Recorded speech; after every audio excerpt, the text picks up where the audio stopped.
Action. Isang magandang araw sa inyo, mga kabataang Metodista. Kumusta na ang bawat isa sa inyo sa gitna ng kinakaharap nating pandemya? Akala ko nga ay hindi na matutuloy ang taunang Christmas Institute na ating ginagawa. Nagulat na lang ako sa mensahe ng aking katukayo na si Josue na mas pogi sa akin. Hindi ko inaasahan na ako ay may imbitahan sa unang gabi ng CI kahit na ito ay sa ating bawat lokal na simbahan. Ngayon ay nasa new normal tayo, sabi nga ng marami. Ngunit tila ba abnormal ang ating kalagayan? Lahat tayo ay apektado, nakakaangat ka man sa buhay, o ikaw yung nasa laylayan ng lipunan. Mga bata, nasa gitnang gulang, at mga seniors. Higit sa lahat, nakita ko ang mga kabataan ang apektado sa ating kasalukuyang kalagayan. Tayo mga bata pa ay naging limitado ang ating paggalaw. Hindi tayo makapag-mall, hindi makapag-swimming, at hindi makipag-date yung may mga wrong jowa. Sana all meron. Kaya't maraming kabataan ang nag-iisip kung paano i-enjoy ang sinasabing stay at home. Sa mga taong hindi mapakali sa loob ng bahay, tulad ko, nakakabagot, di ba? Lalong higit sa mga tao na nakaranas ng 14 days quarantine at higit pa. Marami ang nababad sa social media, sa Facebook, sa TikTok, sa YouTube, lalong na sa mga online games. Ang sikat na Mobile Legends na nakasira ng maraming relasyon. Hindi lang ng magjowa, kundi ng relasyon ng anak sa magulang. Sa mga kabataang mananampalataya, ang relasyon nila sa Diyos sa kanilang pinaglilingkuran. Sa mundo ng vlogging, marami din ang sumubok, ang ilan ay nagtagumpay, ngunit meron din namang nabigo. Sa ating teksto na binigay sa akin, sabi dito, pinasagana sa akin ang kagandahang loob ng ating Panginoon at ipinagkaloob niya sa akin ang pananampalataya at pag-ibig na natagpuan sa ating pakikipag-isa kay Kristo Jesus. Unang Timoteo, Kabanata 1, talatang 14.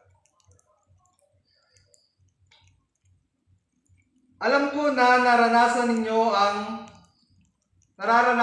palagi ang kabutihan ng Panginoon. Sino ang nag-aaral sa inyo?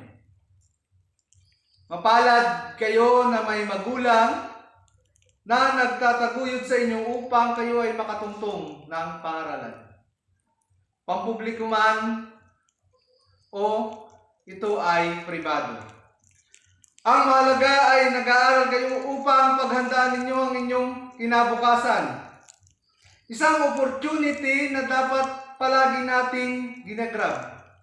Dahil hindi lahat ay nabibigyan ng ganitong pagkakataon. Nais ko lang magbigay ng personal na karanasan patotoo na rin bilang isang naging kabataan na nawalan ng direksyon. 27 years old na ako nang ako ay muling mag-aral ng kolehiyo. Nakakahiya dahil sa aking edad na mas matanda ako sa aking mga kaklase. Hindi ko na ito inisip para sa aking pangarap at para sa pangarap ng aking magulang. Lalong higit sa kagustuhan ng aking nanay na ako ay makapagtapos ng pag-aaral. At ngayon nga, ako ay nasa 3 taon ng pagpapastor at kasalukuyang nag-aaral sa Union Theological Seminary. Kahit naka-online, ay nag-e-enjoy pa rin at maraming bago at maraming bagay na natututunan. Alam ko na marami sa inyo ay naka-online class din. Sino sa inyo ang hindi nagkasakit sa pandemyang ito? Kung isa ka, dito ay matuwa ka at magpasalamat sa Diyos dahil iyan ay isang pagpapala. Ano ang pinagdaanan ng mga taong nagpositibo sa COVID-19? Di ba sila ay pinagdidirihan, sila ay nilalayuan kahit mismo ng kanilang pamilya at mga kaibigan. Gaano kamahal ang swab test? Ang ma-isolate sa loob ng 14 days. Di ba ito ay may malaking epekto sa ating kaisipan? Kaya kung hindi mo ito naranasan at ng iyong pamilya, isa na yang malaking regalong natanggap mo ngayong nagdaang Kapaskuhan.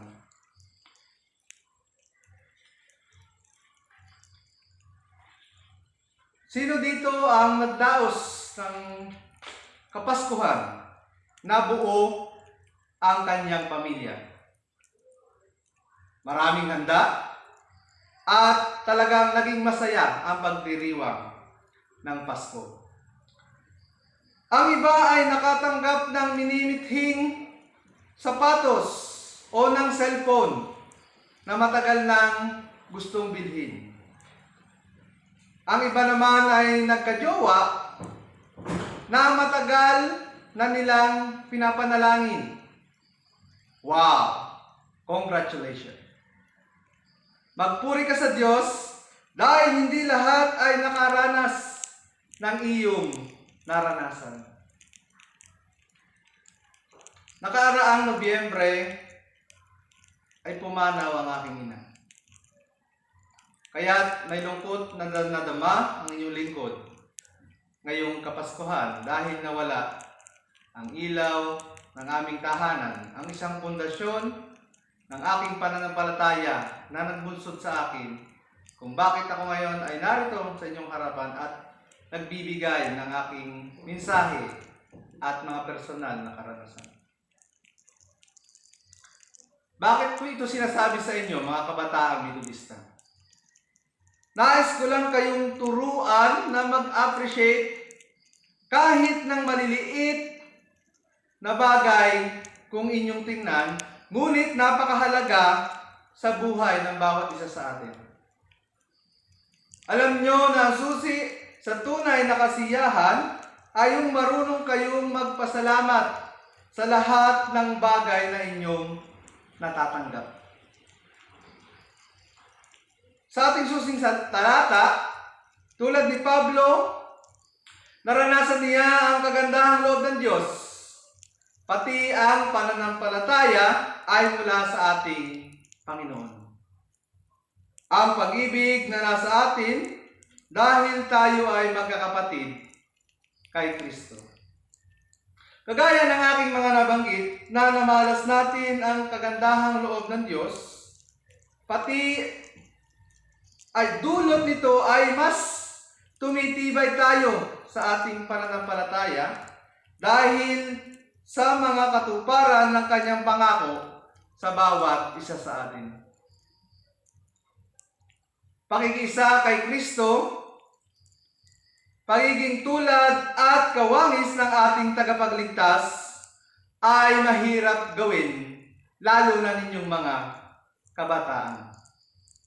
Bakit ko ito nasasabi? Dahil ito ay aking napagdaanan, ang pagiging isang kabataan, na inuuna ang sariling kagustuhan kesa ang paglilingkod sa Diyos. Ang isang pampangit sa inyo, sa atin, ay hindi ang mahalagang oras ang ibinibigay natin,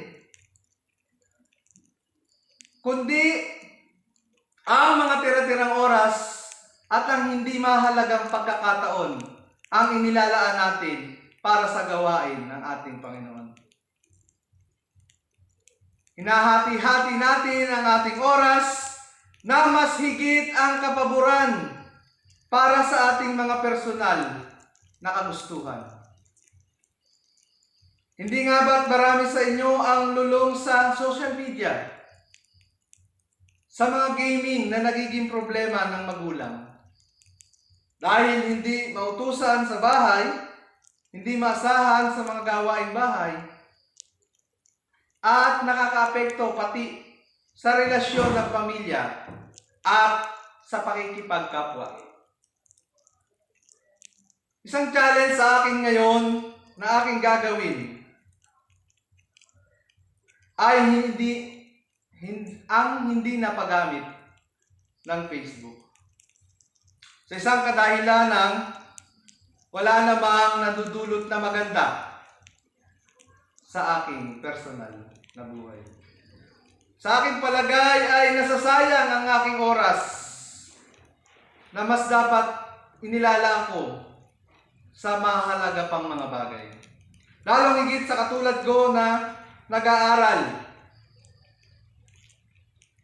Isang kaabalahan sa akin ang paggamit ng Facebook.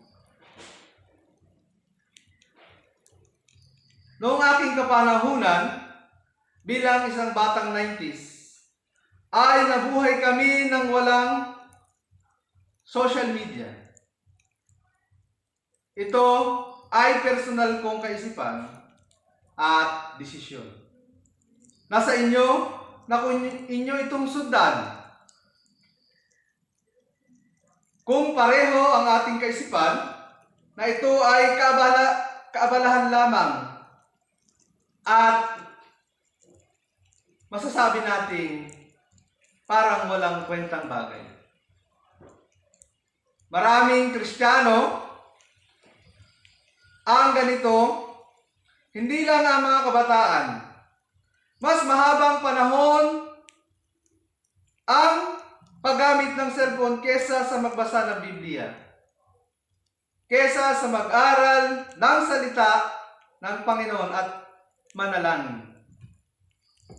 Isang masakit na katotohanan na ngayon ang mga Metodistang Kristiyano ay hanggang sa salita na lamang at hindi na nakikita sa buhay na sundan ang halimbawa ng ating founder na si Father John Wesley.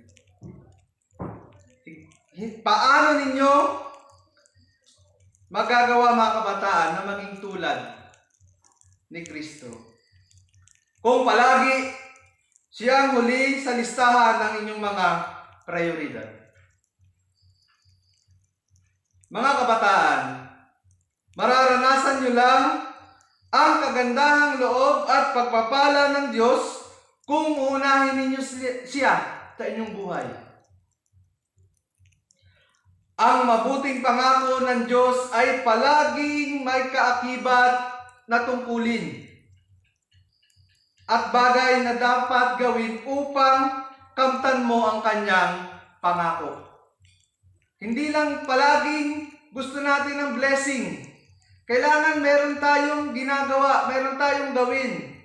mayroon tayong tungkulin ginagampanan upang matanggap natin yung kanyang pangako. Mararanasan ng bawat isa sa inyo at may enjoy ang kanyang kabutihan kung kahit konti ay mayroong kang ginagawang sakripisyo. Hindi lang upang kamtan mo lagi ang iyong mga kagustuhan, kundi mayroong kang puso na tumulong sa iyong kapwa at marunong kang magbigay. Higit sa lahat ay para sa Panginoon sa paglilingkod sa Kanya. At kapag naranasan mo ito, mga kabataan, huwag mo naman itong ipagdamot. Ibahagi mo ito sa iba. Paano ka pagkakatiwalaan sa malaking bagay kung sa maliit na bagay ay hindi mo na kayang pangalagaan, sinupin, at pagsikapang palaguin. Kapag naranasan mo ang kagandahang loob ni Kristo, maging ito man ay sa buhay pananampalataya, huwag mo namang sarilinin. Tulungan at palakasin ang mahihina. Huwag hayaang tuluyang bumitaw ang kapwa mo kabataan na lumalayo na sa pananampalataya. Napakasarap na ikaw ay nagiging daluyan ng pagpapala ng Diyos para sa ibang tao. Ikaw ay instrumento sa maraming aspeto ng paglilingkod. Kapag ikaw ay naging channel ng blessing, palagi ka nang dadaanan ito. Dahil hindi mo sinasarili at tinitikom ang iyong palad. Mga kabataan, maging tulad kayo ni Kristo, maging tulad tayo ni Kristo, sundan natin, gawin natin ang kanyang napakaraming katuruan. Gawin natin ang kanyang mga halimbawa. Hindi man natin maabot na tularan ang kanyang lahat ng ginawa. Ang mahalaga ay nagsisikap tayo na makasunod sa kanya. Bilang kabataan, dapat malaman natin kung ano yung responsibilidad, yung tungkuling inihatag sa atin ng ating Diyos, ng ating simbahan. Nawa, gawin natin ito ng may kagalakan. At sinisigurado ko, tinitiyak ko sa inyo, na kapag inuna nyo ang Diyos sa inyong buhay, ang lahat ng inyong naisin ay matutupad. Mahalin ninyo ang inyong kapwa kabataan, mahalin ninyo ang inyong kapwa, tulad ng pagmamahal sa inyo ng ating Panginoong Hesus. Pagpalain kayo ng Panginoon sa pangalan ng Ama, ng Anak, at ng Banal na Espiritu.